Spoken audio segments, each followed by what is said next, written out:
Saya belajar teknik membunuh dewa di rumah sakit jiwa, bab 41. Kemampuan pengintaian dan dukungan tempur tingkat atasmu mungkin tidak menunjukkan banyak keunggulan saat ini, tetapi seiring bertambahnya kekuatanmu, kemampuan itu seharusnya mencapai tingkat yang sangat mengerikan. Kata Wen Qimo sambil mencatat informasi tersebut. Ada lagi, visi dinamismu mungkin beberapa kali lebih kuat dari sebelumnya. Kemampuan tempur jarak dekat, sangat bagus, ada lagi. Petik 2. Kau bisa menggunakan sedikit kekuatan ilahi Serapim saat mengonsumsi energi mental dalam jumlah besar. Kebanyakan agen ilahi memiliki kemampuan ini, ada lagi. Tidak ada. Wen Qimo mendongak dengan takjub, hanya itu. Kekuatan yang diberikan Serapim kepadaku hanya sebatas ini, jawab Lin Qiye tulus, dan bisa dibilang, ia mengatakan yang sebenarnya.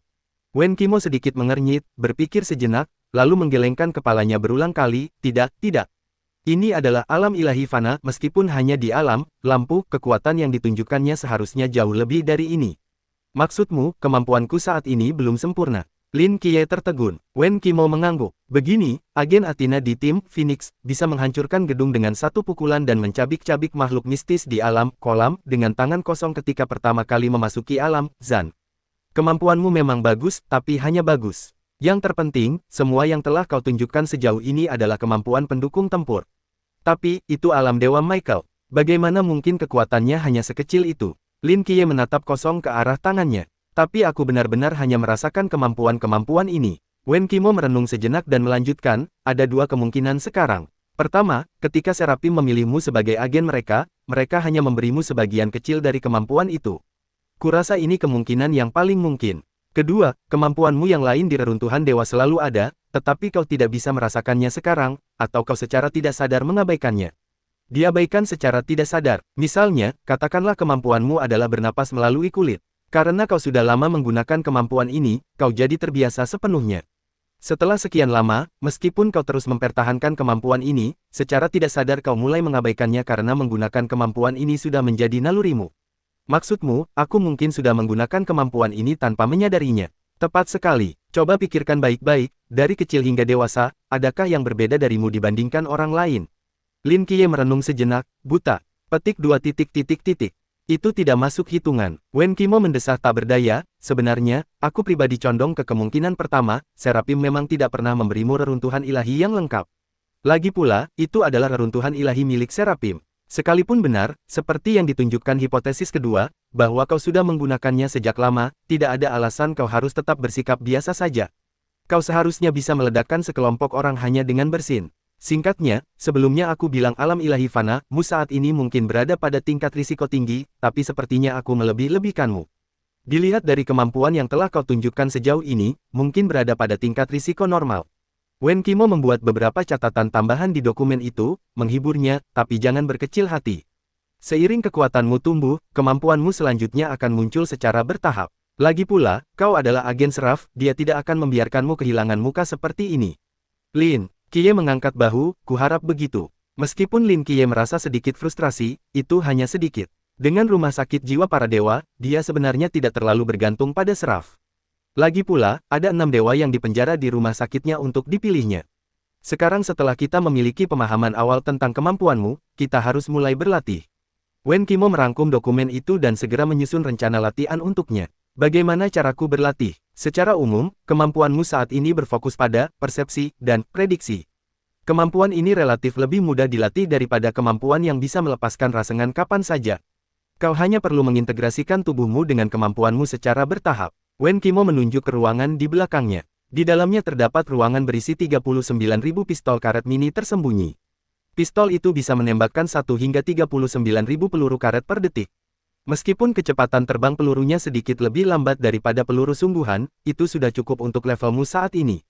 Yang perlu kau lakukan adalah berdiri di dalam dan menggunakan persepsi serta penglihatan dinamismu untuk menghindari peluru karet sebanyak mungkin. Mengingat levelmu, mari kita mulai dengan 50 peluru per detik. Lin Qiye melirik ruangan dan mengangguk. Aku mengerti. Mendorong pintu hingga terbuka dan memasuki ruangan, Lin Qiye berdiri di tengah, memandangi lubang-lubang bekas tembakan yang menyerupai sarang lebah di dinding, dan firasat buruk kembali muncul di hatinya. Tunggu, kenapa ada begitu banyak lubang bekas tembakan di bawah kakiku? Bagaimana kalau aku mengenai tempat yang seharusnya tidak kutembak? Lin Qiye merasakan hawa dingin menjalar di tulang punggungnya saat ia melihat deretan lubang bekas tembakan yang rapat di bawahnya, dan raut wajahnya berubah. Dalam pertempuran sungguhan, bahaya bisa muncul dari mana saja. Tidak ada tempat yang tidak boleh kau tembak. Suara Wen Qimo terdengar dari segala arah. Kalau kau siap, aku akan mulai. Lin Qiye perlahan menutup matanya dan menarik napas dalam-dalam. Ayo mulai. Bip, swish swish swish swish. Saat suara peringatan terdengar, peluru karet berterbangan dari segala arah seperti tetesan air hujan dalam jangkauan persepsi Lin Qiye, bergerak dengan kecepatan yang sangat tinggi, mustahil dilacak oleh mata telanjang. Lin Qiye langsung bereaksi begitu peluru meninggalkan laras, menghindari sebagian besar peluru dengan 2 kali salto berturut-turut, tetapi sejumlah besar peluru kembali ditembakkan, semuanya pada sudut yang sangat sulit. Dalam persepsi Lin Qiye, ia memang bisa memprediksi lintasan peluru, tetapi lintasan yang bisa ia prediksi secara bersamaan terbatas. Misalnya, meminta seseorang untuk menangkap bola pingpong yang menggelinding sangatlah mudah, menangkap 3 bola pingpong sekaligus juga dimungkinkan. Saya sama dengan 49 lebih besar dari perusahaan asuransi kesehatan, perusahaan asuransi kesehatan Lai, Wu Fazun ke depan Duan Chu Tamen Mei Ge de Yun Dong Guiji. Lin Qiye Mian Lin de Ye Si Ze Ge Wenti, perusahaan asuransi kesehatan, perusahaan asuransi kesehatan, perusahaan asuransi kesehatan, perusahaan asuransi kesehatan, perusahaan asuransi kesehatan, Made, Zenmiyu Si Aizhou. Gul, mata Hong Ying melebar, dan ia menelan ludah dengan susah payah. Kapten, sudah berapa lama kau tidak memasak sendiri? Apakah matahari terbit di barat hari ini? Wu Xiangnan tersenyum tipis, kau tidak sadar. Ini semua terutama untuk Lin Qiye, kami hanya lauk. Paman Chen, kau bias, kata si Xiaonan dengan marah. Bibir Chen Muye sedikit berkedut, dan ia berkata tanpa ekspresi, aku hanya bosan makan bento dan ingin mengubah suasana, ini tidak ada hubungannya dengan anak itu. Oh, begitu, mata Hong Ying berbinar, dan ia memasukkan sumpitnya ke dalam kaldu tulang, kalau begitu aku tidak akan sopan, hehe. Smak, Chen Muye menepuk balik tangan Hong Ying dengan sumpitnya dan berkata dengan tenang. Lin Qiye belum selesai kelas, kalian semua tunggu. Hong Ying, Epsilon 3 Kapten, kau sudah tidak mencintai kami lagi. Baunya enak sekali. Lin Qiye, seluruh tubuhnya terasa sakit, terhuyung-huyung keluar dari ruang latihan. Aroma yang menguar dari ruang aktivitas kembali menghidupkan tatapan kosongnya. Bibir Wen Qimo melengkung membentuk senyum tipis. Sepertinya pukulan yang kau terima pagi ini tidak sia-sia. Lin Qiye langsung menuju ke ruang aktivitas. Begitu ia membuka pintu, 4 pasang mata penuh kebencian menyapunya. Lin Qiye merasakan ada yang janggal. Apa itu? Tidak apa-apa, duduk dan makanlah. Chen Muye meliriknya dan berkata dengan tenang. Oh, setelah Lin Qiye duduk, Hong Ying menatap Chen Muye dengan tatapan memohon, tampak sangat memelas. Ayo makan. Akhirnya, Chen Muye mengucapkan kata-kata yang telah ditunggu-tunggu semua orang. Kelompok itu segera mulai makan, seperti serigala yang belum makan berhari-hari, mata mereka merah karena lapar. Kak Hong Ying, apakah makanan untuk Night Watcher selalu seenak ini? Tanya Lin Qiye lembut, melihat meja yang penuh dengan makanan. Hong Ying menjawab dengan kesal, aku tidak ingin bicara denganmu sekarang. Setelah mengatakan itu, ia berpikir sejenak dan menambahkan, aku akan bicara denganmu setelah aku selesai makan.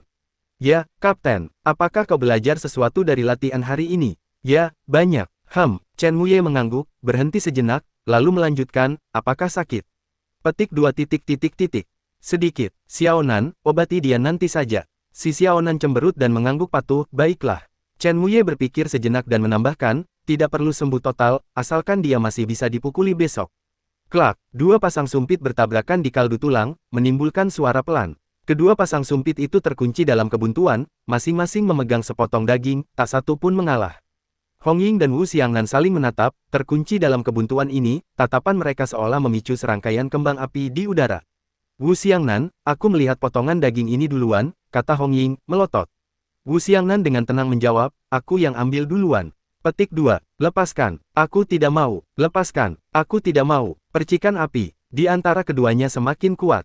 Saat itu, Leng Xuan, yang sedari tadi makan dengan tenang dan minim ekspresi, menatap potongan daging itu, merogoh ikat pinggangnya, dan mengeluarkan senapan mesin ringan MP5, lalu meletakkannya di atas meja. Lepaskan kalian berdua, katanya dengan tenang. Hong Ying, Wu Xiangnan, Leng Xuan secara alami mengulurkan sumpitnya, mengambil potongan daging terbesar, ragu sejenak, lalu menaruhnya di mangkuk Lin Qiye. Anak baru, makan lebih banyak, nanti latihan menembak. Kata Leng Xuan dingin sambil menyimpan senapan mesin ringannya. Hah, oh, baiklah. Lin Qiye tidak bereaksi sejenak, lalu menatap kosong ke arah Leng Xuan, yang sedang asyik makan. Astaga, apa artinya kejam dan pendiam? Inilah artinya kejam dan pendiam. Leng Xuan, lain kali usahakan jangan menarik pistolmu ke meja, Chen Muye mengingatkannya. Kalau meletus tanpa sengaja, semua makanan ini akan terbuang sia-sia. Leng Xuan mengangguk. Oke, Hong Ying dan Wu Xiangnan bertukar pandang dan dengan patuh menundukkan kepala untuk makan. Setelah Lin Qiye menghabiskan makanannya, Leng Xuan berdiri dan berjalan ke sampingnya, sambil berkata dengan tenang. Sudah kenyang, sudah. Ayo latihan menembak. Oke, melihat kedua sosok itu perlahan menghilang di koridor, Wen Qimo menghela napas dan menoleh ke arah si Xiaonan.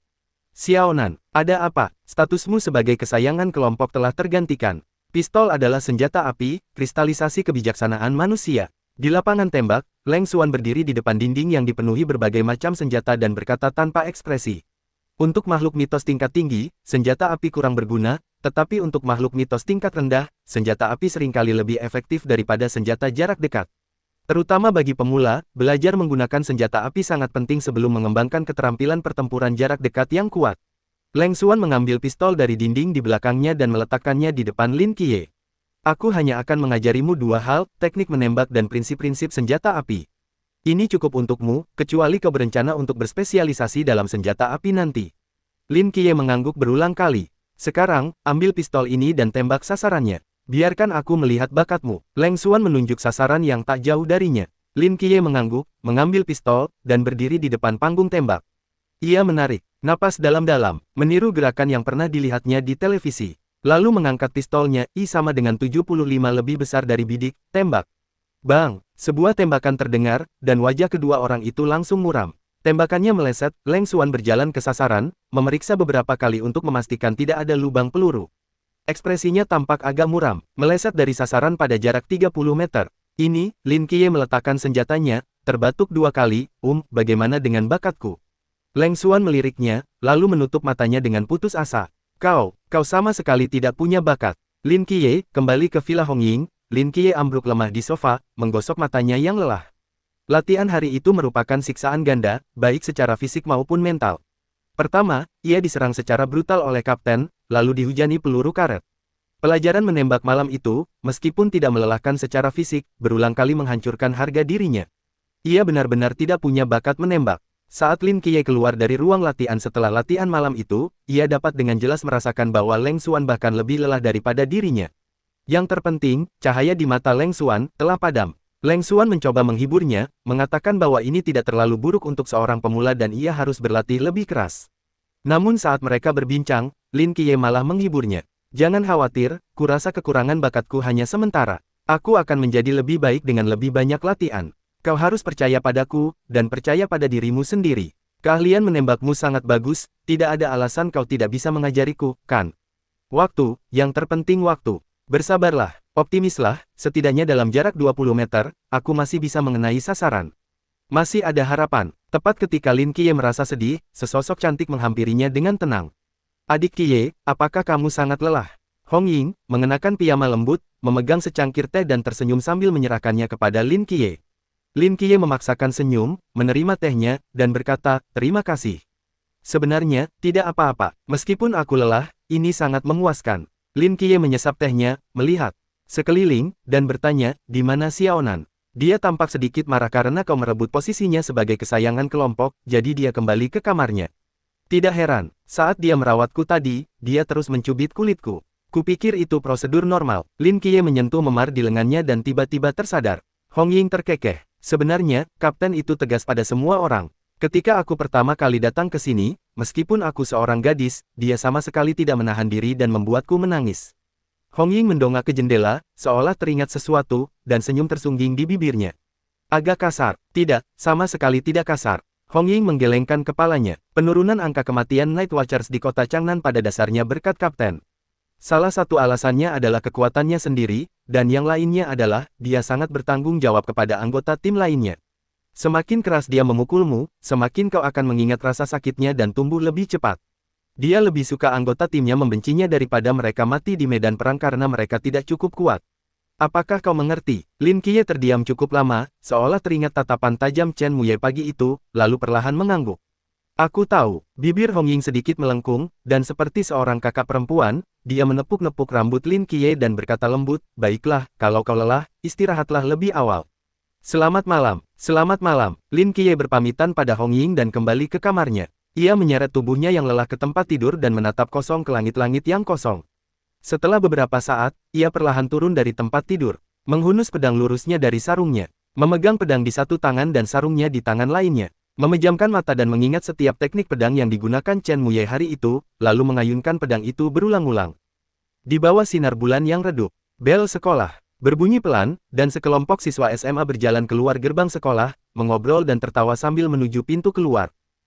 PR-nya banyak lagi hari ini, sudah lewat jam 11 lagi. Iya, benar, guru bodoh itu menugaskan 12 bacaan pemahaman. Apa dia mencoba membunuh kita? Petik 2. Bukankah bacaan pemahaman seharusnya acak? Bagaimana bisa kau menulis apa saja? Jika ada 3 bacaan panjang dan 1 bacaan pendek, pilih yang pendek. Jika ada 3 bacaan pendek dan 1 bacaan panjang, pilih yang panjang. Jika semuanya berbeda, pilih C. Jika ambigu, pilih D. Petik 2. Tunggu sebentar, biar aku yang menulis ini. Tiba-tiba, seorang siswa berbalik dan berkata kepada Li Yifei, yang mengikuti di belakang. Li Yifei, kenapa kau begitu lambat? Cepat. Li Yifei tersadar dari lamunan. Oh, datang. Ia mempercepat langkahnya agar bisa menyusul rombongan, masih terus melihat sekeliling, agak linglung. Ada apa? Apa yang kalian cari? Tanya Wang Liang bingung. Li Yifei ragu sejenak, lalu mendesah, setelah kejadian sebelumnya, aku jadi fobia pulang sekolah. Meskipun sekarang tidak ada belajar mandiri di malam hari dan hari masih siang, aku tetap merasa merinding. Wang Liang memutar bola matanya, ini cuma ketemu pembunuh, apa masalahnya? Li Yifei, kau terlihat tangguh sekali, kenapa kau begitu penakut? Benar juga, sudahlah, percuma saja menjelaskannya padamu. Li Yifei menggelengkan kepalanya. Lalu, seolah teringat sesuatu, ia tiba-tiba berhenti. Ada apa sekarang? Tiba-tiba aku ingat aku tidak membawa perku, masih ada di laci mejaku, kata Li Yifei sambil sakit kepala. Otakmu sudah lemot, sekarang malah lebih lemot lagi. Untung sekolah belum tutup, pulang ambil saja, aku pergi bareng mereka. Wang Liang, sambil membawa tasnya, melambaikan tangan pada Li Yifei lalu berbalik pergi bersama yang lain. Li Yifei mendesah di tempat dan berbalik berjalan menuju sekolah. Saat ia kembali ke gerbang sekolah, 20 menit telah berlalu sejak sekolah berakhir. Sebagian besar siswa sudah pulang, dan sekolah sudah sepi. Untungnya, gerbangnya belum ditutup, gumam Li Yifei sambil berlari cepat ke dalam sekolah. Suasana di bawah senja lebih sepi dan kurang semarak dari biasanya. Sesekali, para siswa yang sedang bersih-bersih keluar dari kelas mereka, melihat jam, dan bergegas menuju gerbang, melewati Li Yifei yang berjalan melawan arus siswa. Mereka semua ingin pulang, ingin makan malam hangat di rumah. Semakin jauh Li Yifei berjalan, semakin sedikit orang yang terlihat, dan senja semakin gelap. Pepohonan tinggi di kedua sisi jalan berdesir tertiup angin, dan sinar matahari terakhir, yang hampir terbenam di balik pegunungan barat, mengintip di antara dedaunan, semakin redup.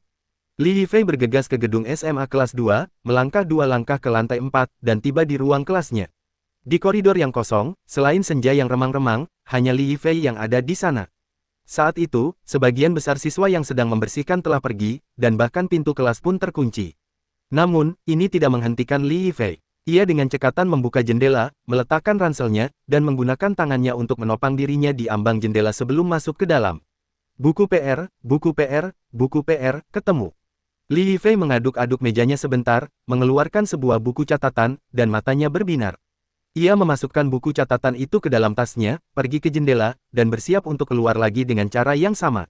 Tepat saat itu, 2 sosok tiba-tiba muncul di ujung koridor. Li Yifei melihat mereka sekilas, tubuhnya menegang, dan ia segera berjongkok, bersembunyi di balik genteng di bawah jendela. Keberuntungan macam apa ini? Aku baru saja bertemu kepala sekolah. Li Yifei mengumpat pelan. 2 orang yang berjalan dari ujung koridor adalah Liu Xiaoyan, perwakilan bahasa Mandarin kelas mereka, dan kepala sekolah kelas 2 mereka. Menyelinap ke kelas melalui jendela sepulang sekolah akan mudah menyebabkan kesalahpahaman, dan jika kepala sekolah tahu, ia tidak akan bisa menjelaskan dirinya sendiri dan akan berada dalam masalah besar. Jadi, Li Yifei merapatkan tubuhnya ke dinding, berniat menunggu sampai mereka berdua pergi sebelum melanjutkan. Keduanya mengobrol sambil mendekati kelas tempat Li Yifei bersembunyi.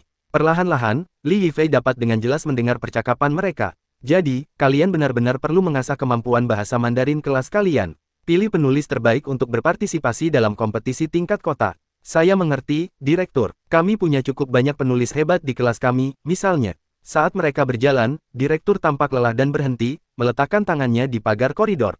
Liu Xiaoyan juga berhenti dan terus berbicara di samping Direktur. Posisi mereka tepat di luar pintu kelas tempat Li Yifei bersembunyi. Li Yifei melihat ini melalui pantulan jendela, memutar matanya tanpa daya, dan langsung duduk, menunggu mereka pergi. Apa yang Anda katakan bagus. Panggil mereka ke kantor saya besok, saya akan bicara dengan mereka. Direktur mengangguk puas, berbalik ke Liu Xiaoyan, dan bersiap untuk pergi. Direktur, Liu Xiaoyan tiba-tiba memanggil, menghentikan direktur. Direktur berbalik, menatapnya dengan ekspresi bingung. Apakah ada hal lain, Liu Xiaoyan? Di senja hari, rona merah samar muncul di wajah Liu Xiaoyan, dan ia menjadi malu entah kenapa. Direktur, sebenarnya aku selalu ingin memberitahumu. Li Yifei, yang bersembunyi di samping, membelalakan mata, matanya hampir keluar dari rongganya, tatapannya dipenuhi keterkejutan. Astaga, aku baru saja kembali untuk mengerjakan PR, apa yang kulihat? Liu Xiaoyan ternyata punya perasaan pada direktur itu. Tapi direktur itu hampir 50. Dan dia mulai botak. Apa seleranya seburuk itu? Direktur pengajaran, yang berdiri di depan Liu Xiaoyan, mengerutkan kening semakin dalam. Sebenarnya, aku selalu ingin, akan kumakan kau. Saat tiga kata terakhir terucap, mulut Liu Xiaoyan menganga membentuk lengkungan yang mengejutkan, seolah-olah telah dirobek. Memperlihatkan gigi-gigi tajam dan berduri. Pupil matanya telah menghilang, hanya menyisakan bagian putih matanya, membuatnya tampak sangat menyeramkan. Dan lesung pipit di pipinya masih bersinar dengan semburat merah anggur yang menyeramkan di bawah cahaya senja. Mata kepala sekolah terbelalak, dan tanpa sadar ia membuka mulutnya, ingin berteriak. Detik berikutnya, seluruh kepala Liu Xiaoyan meledak dari tempatnya semula berada. Gigi-gigi tajam yang tak terhitung jumlahnya berkilauan dengan cahaya yang dingin. Mulut ini sangat besar, cukup besar untuk menelan seluruh orang hidup dengan mudah. Maka, rahang menganga ini hampir seketika menelan kepala sekolah, dagingnya menggeliat dan melilit di dalamnya, pemandangan yang memuakkan. Li Yifei, yang menyaksikan seluruh proses itu, mencengkeram mulutnya erat-erat, menatap jendela dengan ngeri, otot-ototnya gemetar. Liu Xiaoyan mengunyah cukup lama, lalu tiba-tiba, rahang menganga itu terbuka lagi. Memuntahkan kepala sekolah yang utuh. Kecuali lendir di tubuhnya, tidak ada sehelai rambut pun yang hilang. Ia berbaring diam di tanah, sementara kepala Liu Xiaoyan yang berdaging perlahan beregenerasi, kembali menjadi gadis SMA biasa dalam hitungan detik. Ia menatap kepala sekolah di hadapannya, tak bergerak. Beberapa detik kemudian, kepala sekolah yang terbaring di tanah tiba-tiba membuka matanya, bangkit dari tanah dengan cara yang aneh. Ia dan Liu Xiaoyan bertemu pandang.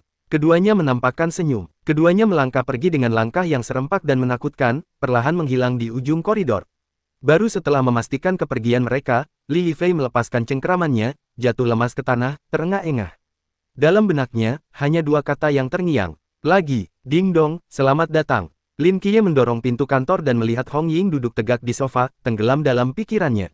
Ia melambaikan tangan padanya. Selamat pagi, Kak Hong Ying. Qiye, akhirnya kau di sini. Hong Ying melompat dari sofa ketika melihat Lin Qiye. Ada apa? Ada sesuatu yang terjadi, kata Hong Ying serius, meraih pergelangan tangan Lin Qiye, dan segera berjalan ke lantai.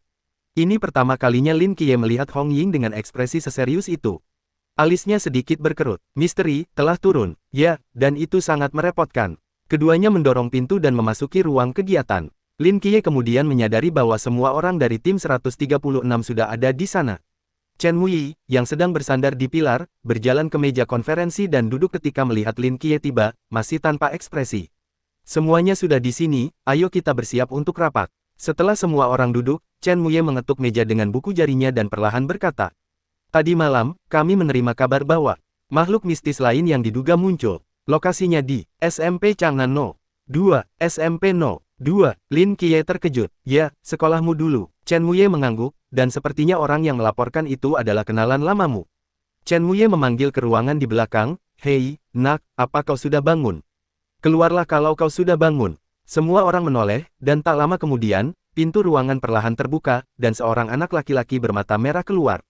Lin Qiye melihatnya dan berseru, Li Yifei. Li Yifei terkejut, melihat Lin Qiye duduk di meja rapat, menggosok matanya, dan memastikan bahwa itu memang dia.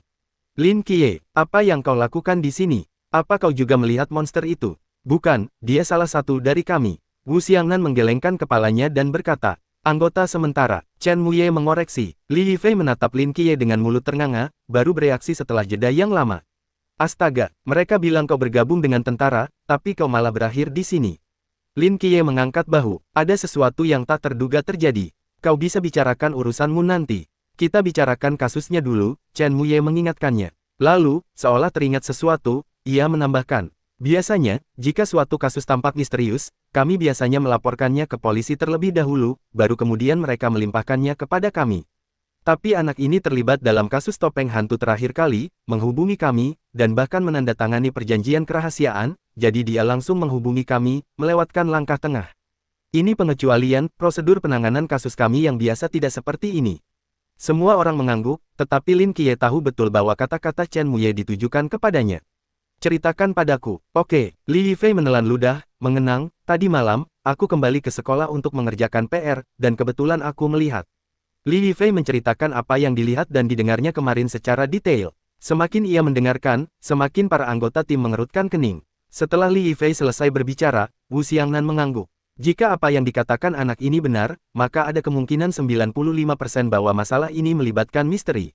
Sambil berbicara, ia menoleh ke arah Li Yifei. Kau seharusnya tahu apa konsekuensinya jika kau melaporkan informasi palsu, kan? Aku tahu, semua yang kukatakan sebelumnya benar, sejujurnya. Jawab Li Yifei tulus. Baiklah, Chen Muyi menoleh ke Wu Xiangnan. Katakan pendapatmu. Berdasarkan informasi yang kita miliki sejauh ini, makhluk mistis ini memiliki kemampuan penyamaran yang sangat kuat.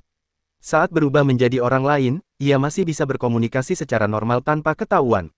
Wen Qimo mendesah. Menyamar, orang yang merepotkan lagi. Selain itu, tampaknya ia juga memiliki kemampuan untuk mengasimilasi makhluk yang ditelannya.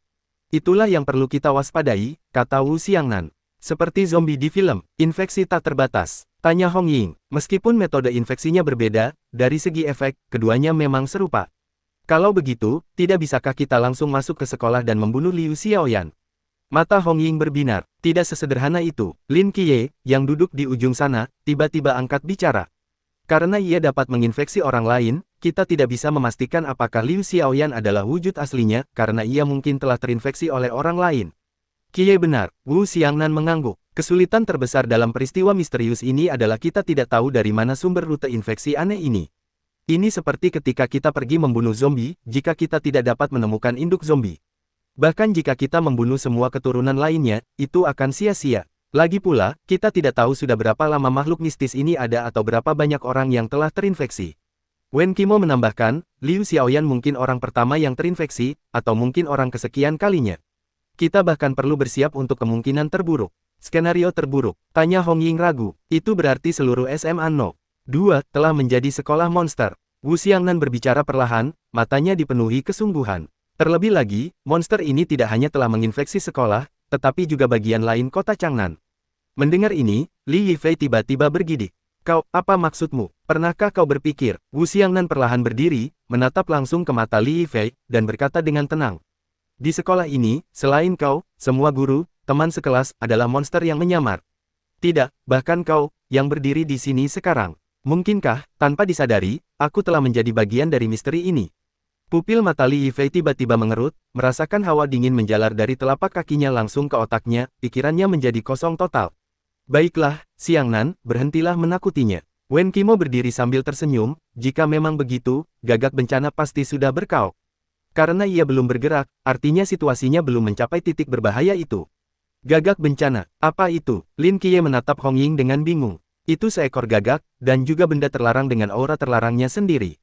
Hong Ying dengan sabar menjelaskan, ketika bencana besar akan terjadi di kota Changnan, ia akan berkaok terlebih dahulu untuk memperingatkan kita, ia seperti detektor.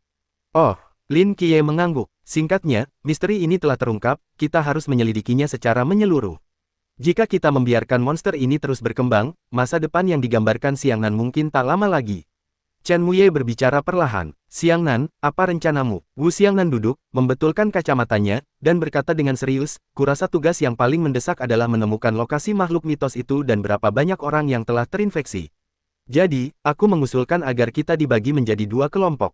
Satu kelompok akan fokus pada SMP nomor 2 dan memperluas wilayah untuk mencari jejak individu lain yang terinfeksi. Kelompok lainnya akan menyusup ke SMP nomor 2 dan mengikuti petunjuk untuk menemukan lokasi makhluk itu sesegera mungkin. Chen Muye mengangguk, tatapannya menyapu semua orang. Karena kita akan menyusup ke SMP nomor 2, kita tidak boleh membuatnya curiga. Kita harus bertindak seperti siswa SMA. Hong Ying, Xiaonan, dan Qiye. Tugas memasuki SMP nomor 2 dan menemukan wujud aslinya dipercayakan kepada kalian. Kapten, Qiye hanyalah anggota sementara. Dia seharusnya tidak berpartisipasi dalam operasi pembersihan misterius ini sebelum resmi dipromosikan. Wu Xiangnan sedikit mengernyit. Chen Muye menggelengkan kepalanya. Berdasarkan informasi saat ini, makhluk mistis ini unggul dalam penyamaran, infiltrasi, dan infeksi. Tingkat kultivasinya sendiri tidak tinggi. Qi Ye juga telah menjalani pelatihan selama setengah bulan, dan kekuatannya telah meningkat pesat. Ini adalah kesempatan yang baik baginya untuk mengasah kemampuannya. Terlebih lagi, dia pernah menjadi siswa di SMP nomor 2 sebelumnya, jadi dia paling akrab dengan sekolah tersebut dan juga teman sekelas Liu Xiaoyan. Wajar baginya untuk mendekati Liu Xiaoyan. Setelah mengatakan ini, Chen Muye menatap Lin Qiye lagi dan melanjutkan, tentu saja, kau adalah anggota sementara, jadi aku tidak akan memaksamu. Jika kau tidak ingin pergi, kau bisa tinggal di sini dan menjaga area ini. Aku akan pergi. Lin Qiye sama sekali tidak ragu. Chen Muye benar. Setelah lebih dari setengah bulan berlatih, kekuatan tempurnya meningkat pesat, dan ia sangat membutuhkan kesempatan untuk mempraktikkan apa yang telah dipelajarinya. Terlebih lagi, untuk bertahan hidup di era berbahaya ini, ia harus membiasakan diri dengan bahaya itu sendiri sesegera mungkin. Meskipun Lin Qiye lebih suka melindungi dirinya sendiri, ia tidak akan melepaskan kesempatan untuk berlatih. Kalau begitu, ayo kita mulai. Chen Muye berdiri, lalu menoleh ke Li Yifei. Kau akan pergi bersama Qiye dan yang lainnya. Li Yifei terkejut. Aku hanya orang biasa, bagaimana jika mereka akan melindungimu? Nada bicara Chen Muye benar-benar tenang. Kau telah melihat makhluk mitos itu, kami yang paling mengenalnya di sini. Kau harus pergi. Mendengar nada Chen Muye yang hampir memerintah, Li Yifei mengangguk dengan wajah getir. Jika operasi ini berjalan lancar, aku akan memberimu kesempatan untuk bergabung dengan Night Watch.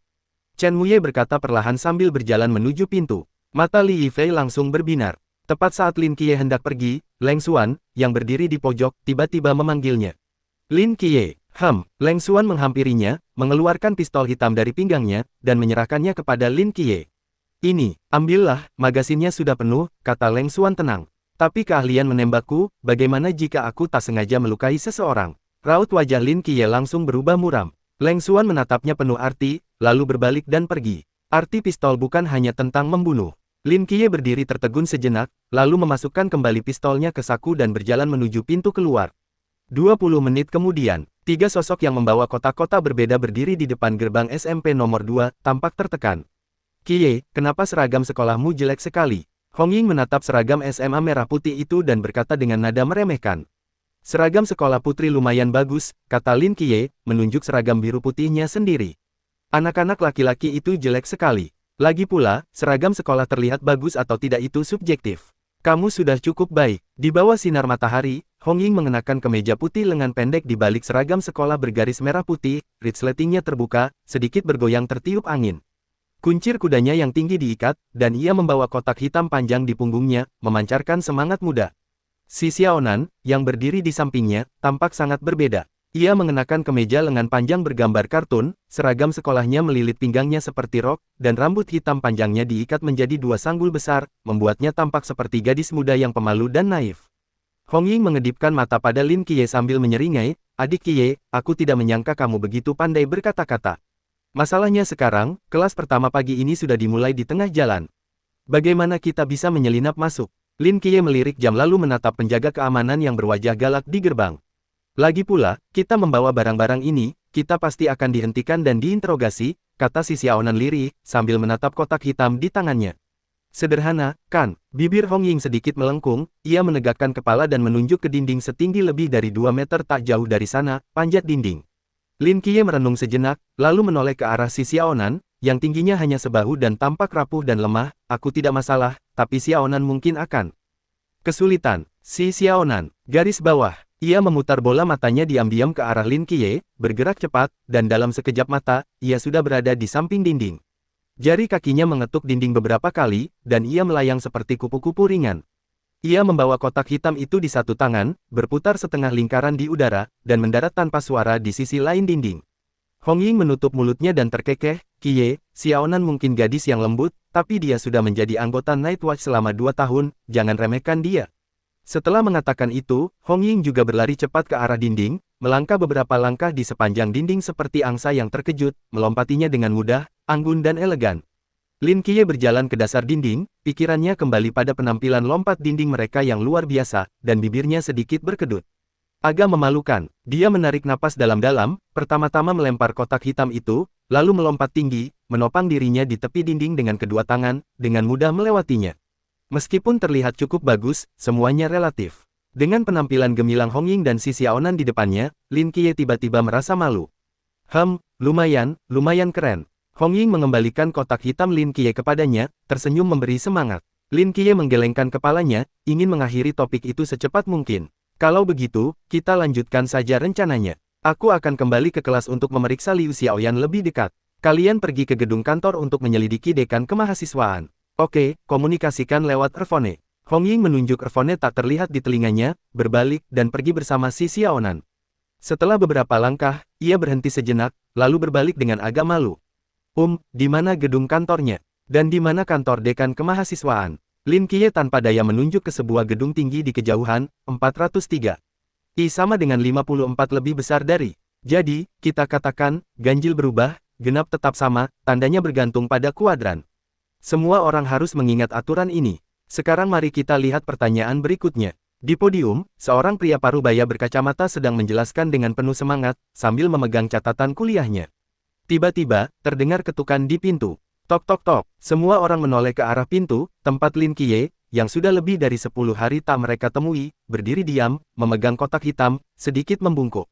Laporan, Lin Qiye, guru matematika itu agak terkejut melihatnya. Kenapa kamu baru datang sekarang? Kemana saja kamu beberapa hari terakhir ini? Mataku kembali bermasalah, aku dirawat di rumah sakit selama 2 minggu. Oh, masuk dan duduklah. Guru matematika itu membetulkan kacamatanya. Kacamata itu cukup toleran terhadap Lin Qiye, siswa istimewa dengan disabilitas sebelumnya, dan tidak akan mempersulitnya. Di tengah tatapan heran siswa lain, Lin Qiye dengan tenang kembali ke tempat duduknya semula dan duduk. Energi mentalnya menyapu sekelilingnya, alisnya sedikit berkerut. Anak-anak, mari kita lanjutkan pelajarannya. Guru matematika itu mengetuk papan tulis, menarik perhatian semua orang, dan melanjutkan kuliah. Lin Qiye dengan lembut menyentuh earphone-nya, dan suara Chen Muye terdengar dari sana. Lin Qiye, bagaimana keadaannya? Saya sudah masuk kelas. Lin Qiye merendahkan suaranya. Bisakah energi terlarangmu mengidentifikasi mereka? Ya, ada berapa? Alis Lin Qiye sedikit berkerut, suaranya agak serius. Tidak bagus. Sebelum berangkat, Chen Muye dan yang lainnya telah menginstruksikan Lin Qiye untuk berhati-hati dalam menggunakan kemampuannya. Karena manusia yang terinfeksi makhluk mistis ini tidak dapat diidentifikasi hanya dari penampilan, mereka harus mencari metode identifikasi lain. Lin Qiye, sebagai satu-satunya di antara mereka yang memiliki kekuatan mental untuk merasakan area terlarang, tentu saja sangat penting. Seperti yang dipikirkan Lin Qiye, mata serafnya dapat mengidentifikasi yang terinfeksi. Saat ini, dalam domain persepsi mentalnya, Liu Xiaoyan bagaikan monster berdarah daging dalam balutan kulit manusia, dengan terampil memanipulasi tubuh itu, tentu saja berbisik kepada teman sebangkunya. Di kelas ini, selain Liu Xiaoyan, ada orang lain yang terinfeksi. Dia juga seorang gadis, dan Lin Qiye tidak memiliki kesan yang mendalam tentangnya, dia adalah tipe gadis yang tidak mencolok di kelas. Namanya Han Ruoruo. Saat ini, dia diam-diam menulis sesuatu, lalu berbalik dan menyerahkan sebuah catatan kecil kepada anak laki-laki di belakangnya. Lin Qiye juga mengenali anak laki-laki di belakangnya, dan cukup akrab dengannya. Liu Yuan, dia tentu saja tidak akan melupakan Liu Yuan, yang telah mendorongnya saat menghadapi pria bertopeng itu. Kira-kira berapa? Suara Chen Muye terdengar lagi melalui earphone. Ada 2 di kelasku, dan ketika aku masuk, aku secara khusus memindai semua ruang kelas di lantai ini. Hanya di lantai ini saja, ada sekitar 6. Bisakah mereka masih diselamatkan? Tidak, Lin Qiye berkata dengan yakin, organ-organ internal mereka telah menghilang, dan di dalamnya terdapat gumpalan daging dan darah yang aneh. Bahkan jika kau membunuh makhluk-makhluk itu, mereka pasti tidak akan bertahan hidup. Mereka mati saat dimakan. Sudah ada 6 korban hanya di satu lantai.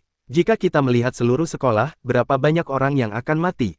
Ketika begitu banyak orang mati pada saat yang sama di sebuah sekolah, sekolah itu pada dasarnya akan hancur. Dan dampak sosial di balik insiden ini bahkan lebih mengerikan. Chen Muye di ujung earphone terdiam lama sebelum berbicara perlahan, aku mengerti, terus amati, jangan beritahu mereka. Dimengerti, Lin Qiye mengeluarkan kertas dan pena, lalu mendengarkan ceramah guru dengan saksama, layaknya siswa biasa. Setelah guru tersebut mengajar selama lebih dari 10 menit, Li Yifei berlari terengah-engah ke pintu dan mengetuk. Lapor, Li Yifei, kamu terlambat. Guru itu tidak menatap Li Yifei, yang sudah profesional dan berpengalaman ini, dengan ramah. Guru, saya cuti sakit, saya punya surat keterangan sakit. Li Yifei melambaikan surat keterangan sakit dari bukunya. Guru itu memelototinya. Kembali ke tempat dudukmu. Jika kamu tidak berhasil kali ini, saya akan menelepon orang tuamu. Li Yifei buru-buru duduk kembali di sebelah Lin Qiye, mengambil bukunya sambil bertanya pelan kepada Lin Qiye. Bagaimana hasilnya? Saya mengerti sedikit, tapi belum sepenuhnya. Lin Qiye melirik keluar jendela. Saya butuh kesempatan untuk merasakan suasana sekolah. Li Yifei terkejut. Maksudmu, setelah kelas ini, ada upacara pengibaran bendera. Lalu, aku akan bisa memahami situasinya secara mendasar. Mata Lin Qiye sedikit menyipit. Gedung kantor, 403, 403. 403, ketemu. Hong Ying dan Si Xiaonan berhenti di pintu kantor dekan. Mereka bertukar pandang dan segera mengambil posisi. Si Xiaonan berdiri di pintu dengan kotak hitam di punggungnya, sementara Hong Ying bersembunyi di balik pintu di titik buta, siap menerobos masuk kapan saja. Si Xiaonan berdeham dan mengetuk. Tok, tok, tok. Setelah 3 ketukan, keduanya menahan napas selama beberapa detik, tetapi masih tidak ada jawaban dari dalam. Hong Ying sedikit mengernyit dan menatap Si Xiaonan. Si Xiaonan mengetuk beberapa kali lagi, tetapi masih tidak ada jawaban. Hong Ying memberi isyarat agar Xiaonan mundur beberapa langkah, lalu berjalan ke pintu sendiri, mengambil kawat tipis dari sakunya, dan dengan lembut memutarnya ke lubang kunci. Klik, dengan suara pelan, pintu perlahan terbuka. Di balik pintu itu terdapat sebuah kantor kosong. Hong Ying dengan hati-hati memasuki ruangan, mencari-cari, dan baru menghela napas lega setelah memastikan tidak ada orang di sana. Kak Hong Ying, orang-orang di sini pasti baru saja pergi, cangkir-cangkirnya masih hangat, kata Si Xiaonan sambil menyentuh cangkir-cangkir di atas meja. Mereka pasti pergi rapat. Kalau mereka hanya ke toilet, mereka tidak akan mengunci pintunya, Hong Ying mengangguk kecil. Ngomong-ngomong, mari kita cari di sini dulu dan lihat apakah ada petunjuk.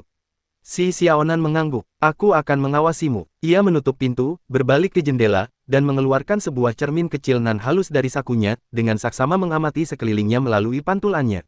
Hong Ying segera mulai mencari meja, laci, lemari arsip, petak bunga. Ia mencari kemanapun yang terpikirkan olehnya, tetapi tidak menemukan apapun yang berharga kecuali setumpuk dokumen tak berguna. Tiba-tiba, ia berhenti dan mengendus dengan saksama. Xiaonan, apa kau mencium sesuatu? Hong Ying sedikit mengernyit. Hah, kurasa tidak. Si Xiaonan mengendus dengan hati-hati, menjawab dengan tatapan kosong. Alis Hong Ying berkerut semakin dalam. Ia berjongkok, mengikuti aroma samar yang menyengat, dan akhirnya, tatapannya jatuh pada ubin di bawah kursi. Ubin itu tampak bersih, tetapi ada tanda-tanda telah dicungkil. Ia mengeluarkan pisau kecil, menekan kuat tepi ubin, dan mencungkil salah satu sudutnya. Bau asam dan busuk tercium. Hong Ying menahan bau busuk itu dan dengan lembut menggunakan ujung pisau untuk mencungkil apa yang ada di bawah ubin, sepotong membran lunak berwarna coklat kekuningan utuh. Membuka membran itu, pupil Hong Ying tiba-tiba mengerut. Kulit, itu kulit manusia. Hong Ying menatap tajam ke arah Si Xiaonan, orang-orang yang terinfeksi ini berganti kulit. Si Xiaonan mengerutkan kening, seekor ular. Mungkin saja, melaporkan informasi ini kepada Wu Xiangnan mungkin akan membantu kita menemukan informasi tentang makhluk mistis ini.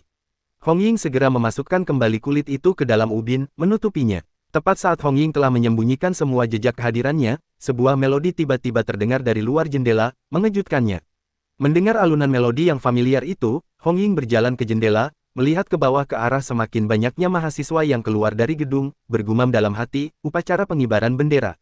Apakah musik untuk upacara pengibaran bendera sama di seluruh universitas? Saat ini, Lin Qiye dan Li Yifei perlahan berjalan menyusuri koridor mengikuti barisan siswa yang ramai. Li Yifei dengan hati-hati melihat sekeliling, lalu mendekatkan diri ke telinga Lin Qiye. Qiye, kau bergabung dengan mereka, apa itu berarti kau juga punya kemampuan spesial itu? Ya, sial, aku iri sekali. Apa kemampuanmu? Seperti menggunakan pikiranku untuk merasakan benda-benda di sekitar. Lin Qiye menjawab dengan samar. Lalu, bisakah kau membedakan monster dan manusia? Ya, kalau begitu, katakan yang sebenarnya, ada berapa orang di kelas kita? 2. Liu Xiaoyan dan Han Ruoruo. Mendengar kedua nama itu, Li Yifei tampak menghela napas lega, syukurlah Wu Suji tidak. Aku sudah menyukainya selama bertahun-tahun, jika dia berubah menjadi monster, aku mungkin tidak akan pernah berkencan seumur hidupku. Dan sekarang, ada berapa orang di sekitarku? Tanya Li Yifei cemas. Orang kelima di depanmu, gadis itu juga. Dia, Li Yifei berpikir sejenak, dari kelas sebelah, kurasa namanya Tian Li, dia juga berubah menjadi monster. Itu tidak terlalu mengejutkan. Lin Qiye terkejut, kenapa? Li Yifei mengangkat alis, apa kau tidak menyadarinya? Oh ya, kau baru beberapa hari di sini, kau tidak akan tahu hal-hal ini. Menyadari apa? Liu Xiaoyan, Han Ruoruo, dan Tian Li, mereka satu asrama. Lin Qiye tertegun mendengar ini. Memang, ketika ia merasakan lantai-lantai tadi, ia menyadari bahwa kebanyakan yang terinfeksi monster itu adalah perempuan. Kata-kata Li Yifei membuatnya menyadari ada sesuatu yang salah. Mungkinkah makhluk mistis itu berasal dari asrama putri? Gumam Lin Qiye pada dirinya sendiri. Ia menyalakan headset dan merendahkan suaranya, berkata, Kak Hongying, di mana kau? Baru saja keluar dari gedung kantor, ada apa? Lin Qiye menebak, dan Hongying langsung mengangguk, oke, mumpung kalian semua di upacara pengibaran bendera, ayo kita ke asrama putri sekarang. Oke, saat arak-arakan dimulai, kelas Lin Qiye berjalan keluar gedung dan perlahan menuju panggung pengibaran bendera. Upacara pengibaran bendera diadakan di ruang terbuka di depan gedung sekolah. Ruang itu tidak luas, dan siswa dari ketiga kelas SMA berdesakan, hampir tanpa ruang di antara mereka. Siswa-siswa di belakang, ikuti. Cepat, jangan dorong aku. Hei, cepat, seberapa cepat aku bisa pergi? Orang-orang di depanku semua terjebak di sana, apa yang bisa kulakukan? Hah, di mana orang di depanku? Siapa di depanmu? Lin Qiye, kemana dia pergi? Aku tidak tahu, dia baru saja di sini. Li Yifei juga pergi. Tepat ketika beberapa siswa bertanya-tanya, Lin Qiye dan Li Yifei sudah menyelinap keluar dari barisan, dengan cepat menyelinap melalui berbagai ruang kelas melawan arus orang yang kacau. Jangkauan persepsi mental Lin Qiye hanya 20 meter, jadi untuk sepenuhnya mencakup lebih dari 2000 siswa, dia harus terus bergerak. Lin Qiye, sudah selesai pramuka, musiknya sudah selesai, upacara pengibaran bendera akan segera dimulai. Li Yifei berjuang untuk mendorong siswa di sekitarnya dan berkata kepada Lin Qiye di depannya. Tidak, masih ada setengahnya. Lalu apa yang kita lakukan? Semua orang berbaris dengan benar, kita akan ketahuan setelah musik berhenti. Pawai, yang tadinya diputar berulang-ulang, semakin lama semakin redup, membuat kedua siswa yang berkelok-kelok di antara kerumunan semakin mencolok. Banyak orang sudah menunjuk dan berbisik-bisik tentang mereka. Lin Qiye sedikit mengernyit. Li Yifei benar, jika mereka terus berkelok-kelok setelah semua orang berbaris, pasti akan menarik perhatian. Jika mereka memaksa masuk, mereka mungkin akan dihentikan oleh para guru. Namun, jika mereka menyerah sekarang, satu-satunya cara untuk mengumpulkan informasi lengkap tentang ketiga tingkatan siswa, guru, dan pemimpin adalah dengan menunggu hingga sepulang sekolah untuk memblokir gerbang. Itu akan memakan waktu terlalu lama, dan terlalu banyak variabel yang bisa muncul, mereka tidak bisa menunggu. Pikiran Lin Qiye berpacu. Tiba-tiba, ia melihat para pembawa bendera di kejauhan, dan matanya berbinar. Ia mengubah arah, dengan cepat menerobos kerumunan, dan berjalan menghampiri mereka. Halo, teman sekelas, Lin Qiye menyapa siswa di depan kelompok dengan sopan. Pembawa bendera ragu-ragu, halo, kamu sedang tidak bekerja. Siswa itu menatapnya dengan bingung, apa yang kau bicarakan? Pimpinan sekolah baru saja memberikan pengumuman mendesak bahwa perwakilan siswa berprestasi perlu mengibarkan bendera dan memberikan pidato setelahnya, jadi kita perlu mengganti pembawa bendera untuk sementara waktu. Lin Qiye berkata dengan serius, mengulurkan tangan dan mengambil tiang bendera dari tangan siswa itu. Tapi, ini, saya Li Yifei, perwakilan siswa berprestasi dari kelas 2 SMA. Tolong berikan benderamu. Jika ada pertanyaan, silakan sampaikan kepada para pemimpin setelah upacara pengibaran bendera. Lin Qiye tanpa ekspresi menyambar tiang bendera dari tangannya dan berdiri di posisi semula, wajahnya serius. Siswa itu menggaruk kepalanya dengan linglung, ragu-ragu untuk waktu yang lama, lalu memilih untuk kembali ke barisan kelasnya. Lin Qiye, apa yang kau coba lakukan? Li Yifei tak kuasa menahan diri untuk bertanya, kau akan dihukum karena melakukan ini? Tidak, aku juga akan dihukum. Aku mencuri namamu dan menipu pembawa bendera. Itu tidak ada hubungannya denganmu. Lin Qiye berkata dengan tenang, lagi pula, aku bukan lagi murid dan tidak perlu mengikuti peraturan sekolah. Aku penjaga malam. Musik hikmat mulai dimainkan, dan para siswa, guru, pemimpin, semua orang di tempat itu terdiam, mata mereka tertuju pada bendera di tangan pembawa bendera, menunggu pengibarannya. Mengikuti irama musik, Lin Qiye, dengan bendera di tangan, berbaris maju dengan langkah sempurna. Hei, lihat pembawa bendera itu, bukankah dia terlihat familiar? Ya, dia cukup tampan, sedikit mirip Lin Qiye. Kau yakin hanya sedikit? Aku merasa itu dia. Benar-benar, kebanyakan orang tidak mengenali Lin Qiye, tetapi teman-teman sekelasnya sendiri dengan cepat mengenalinya dan berbisik di antara mereka sendiri. Para pemimpin di panggung sama sekali tidak menyadari perubahan pada pembawa bendera, tersenyum dan memperhatikan pemuda tampan itu. Lagi pula, hal-hal sepele seperti itu tidak membutuhkan perhatian mereka, dengan begitu banyak siswa di sekolah, bagaimana mereka bisa tahu siapa yang seharusnya mengibarkan bendera hari ini? Namun, guru yang bertanggung jawab atas upacara pengibaran bendera tiba-tiba mengubah raut wajahnya ketika melihat Lin Qiye. Entah kenapa, ia punya firasat buruk. Di bawah tatapan semua orang, Lin Qiye berjalan di rute pengibaran bendera dengan kepala tegak. Tepat saat ia hendak melangkah ke tiang bendera, ia tiba-tiba berbelok siku-siku. Ia melangkah ke sisi siku-siku lainnya dari formasi siswa tanpa ragu. Para pemimpin yang tersenyum dan bersiap menerima bendera benar-benar tercengang. Senyum mereka membeku di wajah mereka saat mereka menatap kosong ke arah Lin Qiye, yang tampak tidak menyadari mereka, sebelum mereka bereaksi setelah beberapa detik. Mereka semua menoleh untuk melihat guru yang bertanggung jawab atas upacara pengibaran bendera, mata mereka penuh dengan pertanyaan. Guru yang bertanggung jawab atas upacara pengibaran bendera langsung berkeringat dingin di tempat, sementara itu, para siswa juga menyadari hal ini, menatap dengan takjub saat Lin Qiye berjalan melewati mereka. Bisikan mereka tiba-tiba semakin keras. Apa-apaan ini? Kenapa dia tidak di atas panggung? Entahlah, baru pertama kali mengibarkan bendera. Dia tampak asing, menarik, ini benar-benar bencana. Lihat ekspresi para pemimpin di atas panggung. Puff, aku hampir mati tertawa. Apa yang sedang direncanakan Lin Qiye? Tepat saat itu, guru yang bertanggung jawab atas upacara pengibaran bendera berteriak. Diam, diam, kau, murid yang membawa bendera, kau salah jalan. Lin Qiye seolah tidak mendengar, masih tidak menoleh, dan bahkan mempercepat langkahnya. Tatapannya bagai pisau, mengiris wajah semua murid di depannya. Mata mereka menyimpan keterkejutan, keraguan, cibiran, dan schadenfreude. Tetapi mata Lin Qiye tetap seperti kolam yang dalam, tak terduga. Di mata Lin Qiye, mereka bagaikan kawanan domba yang akan dikirim ke sarang serigala, tak menyadari bahaya yang mengancam mereka. Dari lebih dari 2000 guru dan murid yang hadir, hanya Lin Qiye dan Li Yifei yang terjaga. Mungkin inilah artinya menjadi satu-satunya yang sadar sementara yang lain mabuk. Kembalilah, kembalilah sekarang. Kau di kelas mana? Teriak guru yang bertugas di podium. Akhirnya, setelah selesai memeriksa semua siswa, Lin Qiye berpura-pura terkejut, lalu buru-buru berbalik dan berjalan kembali menyusuri panggung pengibaran bendera menuju tiang bendera, dengan cepat mengikatkan bendera ke tiang bendera. Guru yang bertugas menatap Lin Qiye dengan saksama, gemetar karena marah. Ia tampak hendak menanyainya, tetapi ini bukan saat yang tepat. Lin Qiye mengabaikannya begitu saja, saat ini, ia tidak punya waktu untuk mempedulikan perasaan gurunya. Seiring musik berganti dan lagu kebangsaan dinyanyikan serempak, bendera perlahan berkibar. Tetapi di bawah tiang bendera, butiran keringat dingin mengalir di pipi Lin Qiye. Ia menatap kosong ke arah para pemimpin di sekitarnya, lalu menatap lautan siswa di bawah, hatinya mencelos. Kapten, sebaiknya kau bersiap, gumamnya dalam hati. Kau, kelas mana kau? Mana pembawa benderanya? Upacara pengibaran bendera baru saja berakhir ketika guru yang bertugas menyerbu Lin Qiye, menuntut penjelasan. Lin Qiye tak sempat memperhatikannya dan langsung pergi begitu saja. Mata guru itu terbelalak lebar, selama bertahun-tahun mengajar, ia belum pernah bertemu murid yang begitu keterlaluan. Berhenti di situ, sikap macam apa ini saat seorang guru sedang berbicara denganmu? Kau pikir aku akan menyeretmu ke kantor kepala sekolah sekarang juga dan memberikan surat peringatan hukuman untuk seluruh sekolah? Ia mencengkeram bahu Lin Qiye dan meraung. Di depan, Lin Qiye berhenti, perlahan menoleh, dan dua api keemasan langsung menyala. Di matanya, saat itu juga, tekanan yang belum pernah terjadi sebelumnya menyelimuti hati guru itu. Di bawah tatapan itu, ia merasa seolah sedang menatap seluruh alam semesta, dalam kegelapan yang luas dan tak dikenal, ia tak berarti seperti sebutir pasir. Rasa tertindas, ini adalah penindasan yang melampaui batas kehidupan itu sendiri. Dalam sekejap, guru yang bertugas bermandikan keringat dingin, merasa sangat lelah. Kilatan api muncul di mata Lin Qiye, lalu lenyap pupil matanya yang gelap tetap seolah-olah tidak pernah ada. Apa yang terjadi tadi adalah salahku.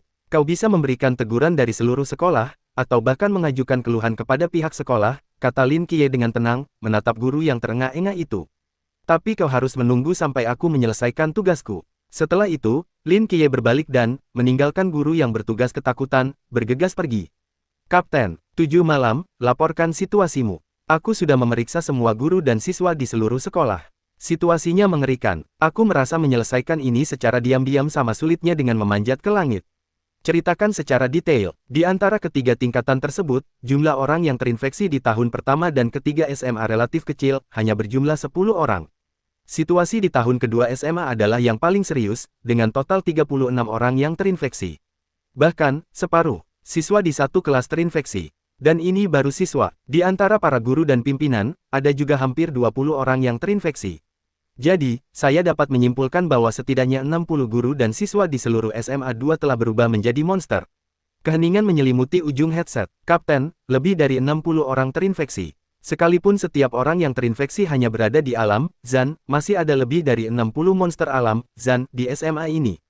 Jika kita menemukan wujud asli makhluk mitos ini, lebih dari 60 orang yang terinfeksi alam, Zan, ini pasti akan mengamuk dan menyerang guru dan siswa di sekitarnya tanpa pandang bulu.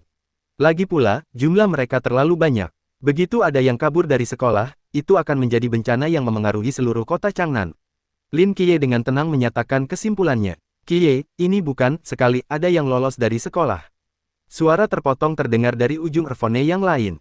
Chen Muye perlahan berkata, mereka sudah menyusup keluar. Saat ini, beberapa kilometer dari SMA nomor 2, di sebuah kamar sewaan, Chen Muye, sambil membawa pisau, melangkahi daging dan darah yang hancur di tanah. Di sampingnya adalah Wu Xiangnan, yang wajahnya serius. Kami menyelidiki Liu Xiaoyan dan Han Ruoruo yang Anda sebutkan, serta rumah kepala sekolah, dan menemukan bahwa keluarga mereka juga terinfeksi. Kami baru saja membersihkan mereka. Situasinya lebih serius dari yang kami bayangkan. Kalau begitu, kami perlu mengunjungi keluarga mereka yang terinfeksi satu persatu untuk menghentikan penyebaran infeksi sesegera mungkin, jadi kami tidak bisa membantu Anda untuk sementara waktu. Tapi makhluk mitos yang merepotkan seperti itu pasti tidak terlalu kuat dalam pertempuran. Saya yakin kalian bertiga pasti bisa membersihkannya. Tapi ini pasti akan menyebabkan kerusuhan di sekolah, yang mungkin akan mengungkap keberadaan kita dan makhluk mitos itu.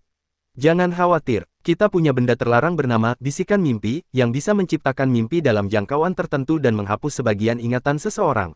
Selain itu, aku akan meminta Leng Xuan untuk sementara bertindak sebagai pengawas dan membuka kekosongan tanpa aturan di sekitar SMP No. 2. Tidak ada yang diizinkan masuk atau keluar. Dalam waktu dekat, SMP nomor 2 akan menjadi pulau terpencil. Chen Muye berjalan ke jendela, melihat ke arah Lin Qiye dan dua orang lainnya, lalu dengan tenang berkata, kali ini musuh kita sangat merepotkan. Jangan ragu, jangan bersembunyi. Kita harus menemukan wujud aslinya secepat mungkin, dan membunuhnya. Sekaligus, lindungi keselamatan para guru dan siswa. Kita tidak boleh sampai jatuh terlalu banyak korban. Kali ini, kalian boleh mengerahkan seluruh kemampuan kalian. Di ujung lain earphone, Lin Qiye terdiam sejenak, lalu mengangguk berat. Aku mengerti. Lin Qiye melepas earphone-nya. Wu Xiangnan, yang berdiri di samping Chen Muye, sedikit mengernyit dan berkata, bukankah terlalu sulit baginya menghadapi peristiwa sebesar itu di misi pertamanya? Xiangnan, anak ini berbeda dari kita. Chen Muye menggelengkan kepalanya pelan. Dia punya potensi, tekad, dan ketahanan. Kita hanya perlu memberinya jalan yang jelas dan panggung yang luas, dan dia akan mencapai puncak dengan sendirinya. Asrama Putri SMP kedua. Hong Ying mengintip dari jendela diam-diam, melirik ke dalam, dan melambaikan tangan ke belakang. Cepat, pengawas asrama tidak ada di sini. Si Xiaonan segera berlari masuk dari luar, melompati pintu masuk dengan ringan, dan melesat ke belakang ruang jaga.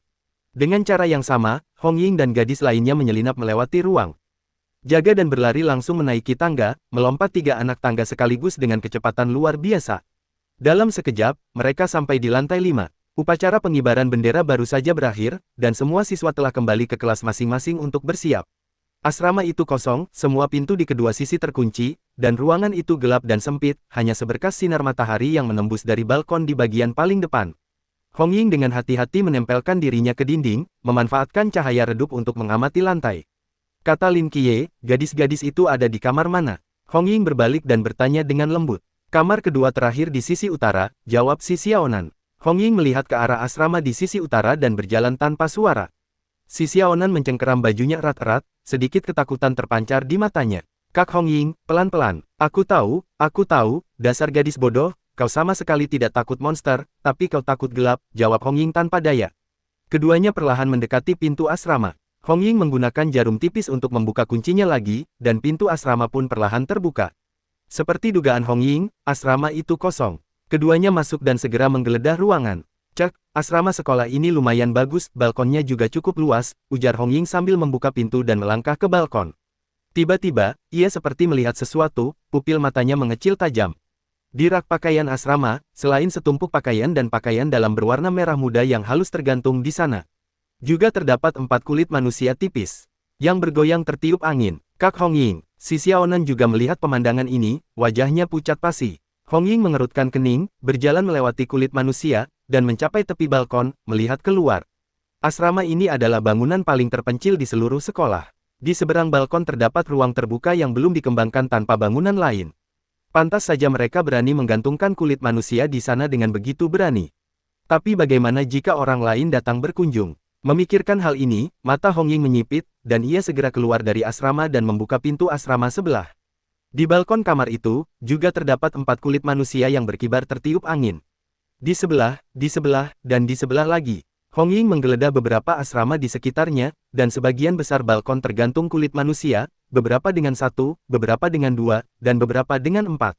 Ini berarti banyak siswa di lantai ini telah berubah menjadi monster. Kak Hong Ying, ini merepotkan. Si Xiaonan berdiri di luar pintu, bergumam pada dirinya sendiri. Ini memang merepotkan, Hong Ying mendesah, lalu mengganti topik, namun, ini juga menunjukkan bahwa pasti ada batas kemampuan monster ini untuk menginfeksi orang lain. Kenapa? Jika monster ini benar-benar mampu menginfeksi tanpa batas, kuperkirakan hanya butuh 2 malam paling lama untuk menginfeksi semua orang di seluruh lantai secara diam-diam. Tapi ternyata tidak. Kita tidak tahu sudah berapa lama ia beroperasi secara diam-diam, tapi setidaknya kita bisa memastikan sudah lebih dari 2 hari. Dan selama itu, ia hanya bisa menginfeksi 4 atau 5 asrama, yang berarti. Petik 2. Berarti ada batas jumlah orang yang bisa diinfeksinya. Mungkin, tapi ada kemungkinan lain, daya infeksinya punya masa pendinginan, misalnya, satu subinfektor hanya bisa menginfeksi 1 orang per hari. Mata si Xiaonan berangsur-angsur cerah, itu benar. Jika ia benar-benar punya daya infeksi tanpa batas, seluruh sekolah pasti sudah tamat sejak lama. Jadi, kita sebenarnya bisa menyimpulkan banyak hal, lanjut Hong Ying, mengikuti alur pemikirannya. Menurut informasi yang diberikan Kie, proporsi siswa asrama di antara yang terinfeksi jauh lebih besar daripada siswa harian. Ini karena siswa harian tidak tinggal di sekolah dan menghabiskan sebagian besar waktu mereka di sekolah secara berkelompok, sehingga menyulitkan monster untuk menginfeksi mereka secara diam-diam.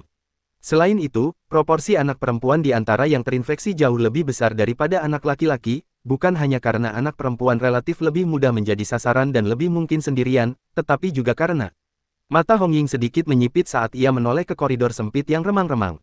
Wujud asli makhluk mitos itu ada di sini. Mulut si Xiaonan ternganga karena terkejut. Kak Hong Ying, kenapa kau tiba-tiba begitu pintar? Hong Ying mengangkat alis. Apa kau pikir aku sebodoh itu? Ya, aku selalu bodoh. Aku tidak menggunakan otakku kecuali benar-benar diperlukan.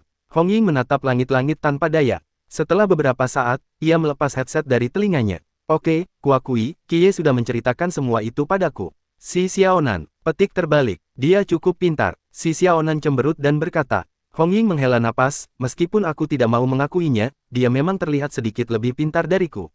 Suara Lin Kie terdengar lembut melalui earphone. Kau yakin hanya sedikit? Diam. Oh, ya, aku perlu memperingatkanmu. Suara Lin Kie berubah serius, baru saja, aku melihat sekelompok besar gadis berjalan menuju gedung asrama. Hong Ying mengerutkan kening, apakah mereka terinfeksi? Terlalu jauh, aku tidak bisa merasakan mereka, hati-hati. Mengerti. Hong Ying memasang earphone, menatap si Xiaonan, dan keduanya segera berlari menuju koridor. Saat itu, beberapa gadis berjalan di koridor sambil mengobrol dan tertawa. Mata Hong Ying sedikit menyipit, dan ia menarik si Xiaonan agar berhenti, tatapannya dipenuhi kewaspadaan saat ia menatap mereka. Gadis-gadis itu menatap kedua gadis asing yang berdiri di koridor dengan heran, lalu mulai berbisik di antara mereka sendiri. Siapa mereka? Aku tidak kenal mereka, mungkin mereka dari kelas lain. Bukankah lantai ini hanya untuk beberapa kelas kita? Aku belum pernah melihatnya sebelumnya. Mungkin mereka sedang mencari seseorang.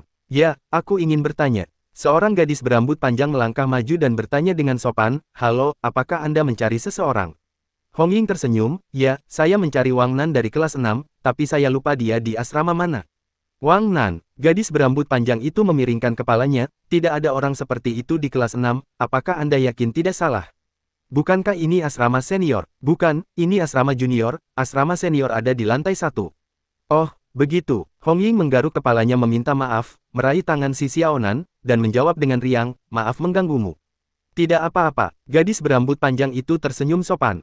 Hong Ying dan si Xiaonan berjalan melewati gadis berambut panjang itu dan langsung menuju koridor. Gadis-gadis yang berkumpul dengan sopan memberi jalan. Gadis itu sangat cantik. Saat Hong Ying lewat, ia mendengar gadis-gadis itu berbisik-bisik, mata mereka dipenuhi rasa iri. Ya, wajahnya sangat halus, dan kulitnya sangat bagus. Aku sangat iri. Gadis pendek di belakangnya juga cantik, sangat imut. Lucu sekali, aku ingin melahap mereka. Begitu Hong Ying dan si Xiaonan melewati sekelompok gadis itu, mata mereka berkobar dengan cahaya lapar, kepala mereka terbuka lebar seperti kuncup bunga, memperlihatkan daging merah cerah dan deretan gigi ganas yang rapat. Koridor asrama sudah sempit, dan dengan gadis-gadis ini menempati sebagian besarnya, ruang yang tersisa untuk Hong Ying dan si Xiaonan hampir tidak cukup bagi mereka untuk menghindar. Namun pada saat itu, senyum tipis melengkung di bibir Hong Ying, dan semburan cahaya merah meledak dari tengahnya. Boom! Api berwarna merah muda menyapu keluar dari dirinya dan si Xiaonan, gaya tolak yang mengerikan itu membuat para monster terbang menembus koridor. Asteris krak, krak, krak, krak, api berkobar dan panas yang menyengat menyebabkan lampu darurat di kedua sisi koridor mati, membuat seluruh koridor dan tangga menjadi gelap gulita. Hanya api yang menyala sendiri. Kemudian, seorang gadis yang membawa kotak panjang perlahan menaiki tangga. Api menerangi wajahnya. Ia menepuk pelan kotak panjang itu di punggungnya, dan terdengar dengungan pelan dari dalam. Sebuah tombak panjang muncul dari sisi kotak, mendarat. Dengan mantap di tangannya, Hong Ying mengayunkan tombak itu pelan, menciptakan gerakan yang hebat, dan dengan tenang melewati api berwarna merah muda, menatap dengan angkuh ke arah monster-monster yang ketakutan di hadapannya. Aku tahu kalian bukan orang baik. Hong Ying menyampirkan tombak di bahunya, menjentikkan earphone-nya, dan berkata, "Mari kita lihat siapa yang berani menyebutku bodoh lagi." Si Xiaonan menepuk dadanya dan berjalan di belakang Hong Ying, tampak gemetar. Mereka tampak mengerikan. Sedikit, Hong Ying mengangguk, tapi kekuatan mereka sepertinya tidak terlalu hebat.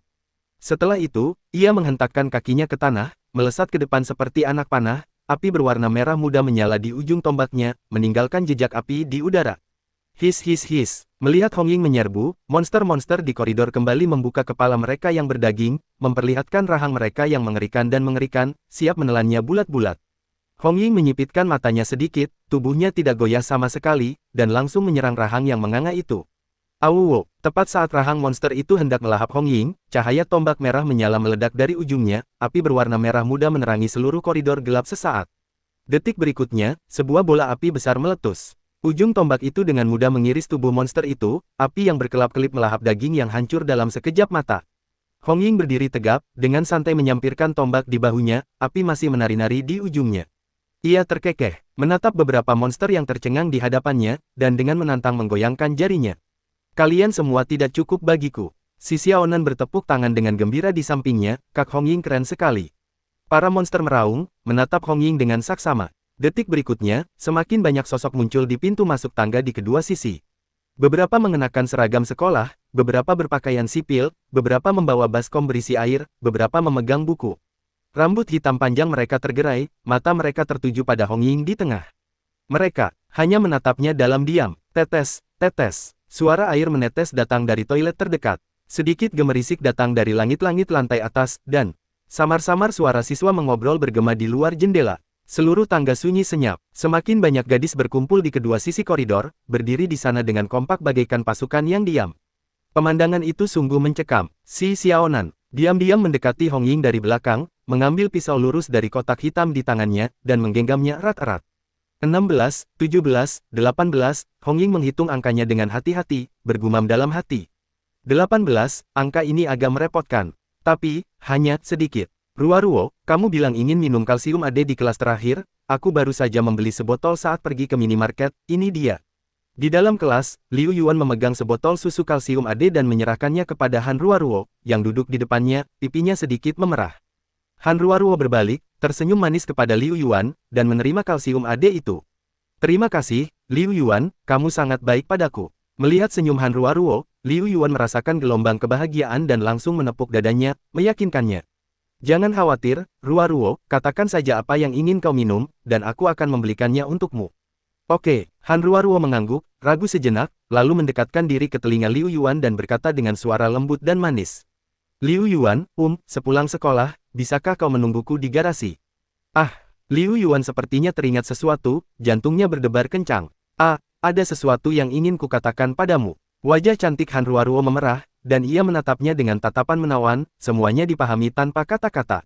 Liu Yuan mengangguk penuh semangat. Oke, aku pasti akan menunggumu sepulang sekolah malam ini. Saat itu, Han Ruo berhenti sejenak, seolah menyadari sesuatu, dan tiba-tiba berdiri. Ada apa, Ruo? Kau mau kemana? Tanya Liu Yuan bingung. Aku baru ingat aku lupa sesuatu, aku harus kembali ke asrama. Wajah Han Ruo tanpa kelembutan sedikit pun. Ia mengucapkan kata-kata itu dengan dingin dan melangkah menuju pintu. Tiba-tiba, seorang anak laki-laki menghampiri mejanya dan menghalangi jalannya. Lin Qiye. Liu Yuan sedikit mengernyit saat melihat pendatang baru itu. Sekilas kekesalan melintas di mata Han Ruo, tetapi tak lama kemudian, senyum polos dan sederhana kembali tersungging di wajahnya. Lin Qiye, ada yang kau butuhkan? Lin Qiye sama sekali mengabaikan tatapan Liu Yuan, ragu sejenak, lalu berkata lembut. Sebenarnya, aku sudah lama menyukaimu. Han Ruo tertegun. Liu Yuan hampir muntah darah, lalu berdiri dengan tegas, menatap Lin Qiye dan berkata, Lin Qiye, jangan lakukan ini. Han Ruo sudah punya seseorang yang disukainya, kau tidak boleh mengganggunya. Wah, sebelum Liu Yuan selesai berbicara, Lin Qiye mendorongnya kembali ke kursi dan menutup mulutnya dengan tangan. Han Ruo terdiam sejenak, seolah telah mencapai kesimpulan, dan rona merah tiba-tiba muncul di wajahnya. Jadi, Jadilah pacarku, kata Lin Qiye dengan santai. Wuho, suara Lin Qiye memang tidak keras, tetapi dampak dari kata-katanya sangat kuat. Seluruh kelas mendengarnya dan langsung bersorak. Wow, aku tidak menyangka Lin Qiye menyukai tipe gadis seperti Han Ruoruo. Aku tidak menyangka, tapi kalau dilihat-lihat, Han Ruoruo memang cantik. Tapi Lin Qiye jelas lebih tampan. Wow, sangat mendominasi. Aku sangat menyukainya. Sayang sekali, lihat ekspresi Liu Yuan, lucu sekali. Sama dengan 69 lebih besar dari, aku setuju. Ayo kita bersama, ayo kita bersama, ayo kita bersama. Di tengah keributan itu, Han Ruoruo menundukkan kepalanya, seolah sedang memeriksa jari-jari kakinya, wajahnya memerah hingga ke telinga. Setelah beberapa saat, ia menjawab dengan suara yang nyaris seperti bisikan, kalau begitu, baiklah kalau begitu. Di sampingnya, Liu Yuan menatapnya dengan tak percaya, seolah tersambar petir. Dunianya runtuh. Lin Qiye mengangguk tanpa ekspresi, kalau begitu, sampai jumpa di garasi malam ini. Oke, Lin Qiye melepaskan tangannya dari mulut Liu Yuan, dan Liu Yuan duduk di sana seperti patung, menatap kosong ke arah Han Ruoruo yang tersipu, tak bergerak. Lin Qiye meliriknya dan diam-diam berjalan pergi. Li Yifei, yang telah menyaksikan semuanya, menghampiri Lin Qiye dan berbisik. Qiye, kenapa kau menyelamatkannya? Dia mendorongmu tadi. Aku sebenarnya tidak ingin menyelamatkannya. Kalau aku yang dulu, aku pasti tidak akan repot-repot. Lin Qiye menepuk bahunya. Tapi aku sedang bertugas sekarang. Aku tadinya tidak ingin menyelamatkannya, tapi dari sudut pandang penjaga malam, menyelamatkan seseorang itu penting. Jadi, aku menyelamatkannya, tapi tidak sepenuhnya. Li Yifei tertegun. Apa maksudmu? Lin Qiye menoleh, melirik Liu Yuan yang tertegun, dan berkata penuh arti. Menurutmu, mengingat kepribadiannya, apakah dia akan menyerah mengejar Han Ruoruo? Mata Li Yifei melebar. Maksudmu, dia tidak akan menyerah. Karena tugas sebagai penjaga malam, aku pernah menyelamatkannya sekali, kata Lin Qiye dengan tenang. Tapi kalau dia masih bersikeras mati, itu bukan urusanku. Saat itu, aku bahkan akan memujinya.